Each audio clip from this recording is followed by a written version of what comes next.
Corporatism is an ancient ideology rooted in two key tenets: the organization of the state and society into specialized groups, and promoting cooperation between these groups or classes. Often confused and wrongly tied to corporatocracy, in which government is dominated by business organizations and lobbyists, corporatism is something else entirely. The ideology derives its name from the Latin corpus, meaning body, as corporatism views social units and the state as though they were a body comprised of different organs with specialized functions. If one of the organs failed to perform its function, the body as a whole suffers, and thus policies which promote interdependence and cooperation for a mutual good are stressed by corporatists as imperative.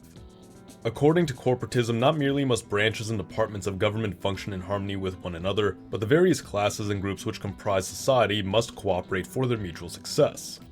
The elite classes cannot run a state without well cared for labor classes, and the labor classes cannot guide a state without a secure elite class. If both types of classes fulfill their functions as they were meant to be fulfilled, then the body as a whole prospers. But if they should succumb to corruption, greed, delays, paranoia, or what have you, then everyone is impacted. In a corporatist society, leaders plan a course for the unit, soldiers protect the unit, merchants keep the unit wealthy, doctors keep the unit healthy, so on and so forth.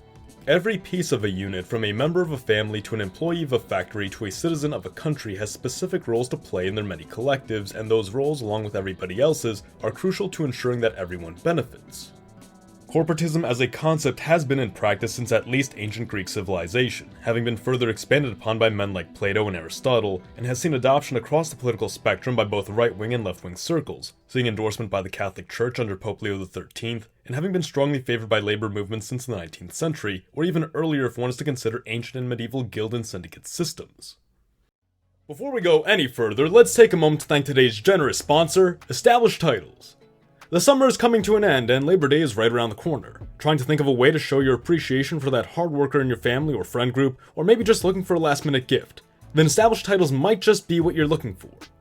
Established Titles works off an old Scottish tradition which bestows upon landowners the title of Lord or Lady and allows you to purchase a 1-by-1-foot souvenir plot of land in Scotland, allowing you to officially use the titles on your credit cards, plane tickets, or wherever else they may apply. You'll also get one of these snazzy certificates to hang up in your house or office so you can show off your new title. Also, the folks at Established Titles are telling me that the first 200 of you to buy a plot will get a spot in your mind, so hey, maybe we'll establish the USFZ in Scotland. You'll get a unique plot number to look up the location of your plot, and every purchase is backed by the planting of a tree to help preserve the beauty of nature. Established Titles is now running a great Labor Day sale, and if you use promo code Monsieur at checkout, you get an additional 10% off your order. Go to establishedtitles.com/Monsieur and get your gift today. Now, back to the video. Despite having spawned liberal and totalitarian variants, corporatism is definitively collectivist in its approach to social order, recognizing that all which exists within the national unit is interconnected and must be both represented and held to a standard. Corporatism stands opposed to domination of a system by any of its constituent parts and emphasizes a balance, or rather diffusion, of power between groups, in which no part of the body deviates or falters in its expected function at risk of retribution from the other groups or natural feedback which will occur as a consequence of that function not having been performed correctly. In simpler terms, this means checking against corruption or error and promoting a sense of collective identity and responsibility. In modern economics, corporatism is most commonly adopted in a tripartite or three-member model, in which government, labor, and business cooperate to achieve mutually beneficial arrangements for all parties involved. This model has seen major success in the Scandinavian and Benelux countries, having formed the backbone of the Nordic model, but now faces difficulties adapting to globalization, which introduces countless outside factors and variables which the economic system can't hold accountable to the needs of the national unit.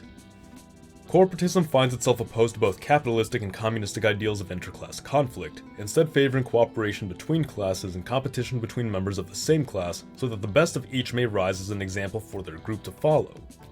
Once again, this isn't stratified as upper and lower classes, since this kind of model fuels a sense of rivalry and animosity between classes, but rather functional classes based in skill or occupation.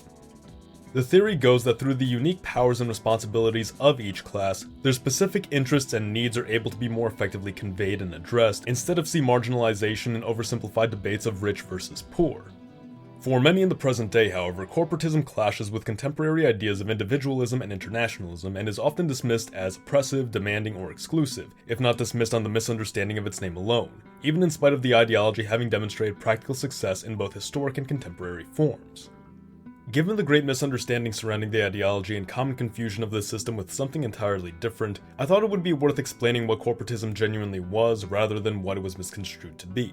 If you've got some other ideologies you think would be worth covering, hey, let us know in the comments below. And as always, the US of Z thanks you for watching. Support your legion by liking the video, or join our ranks by subscribing for more. Mr. Z, out.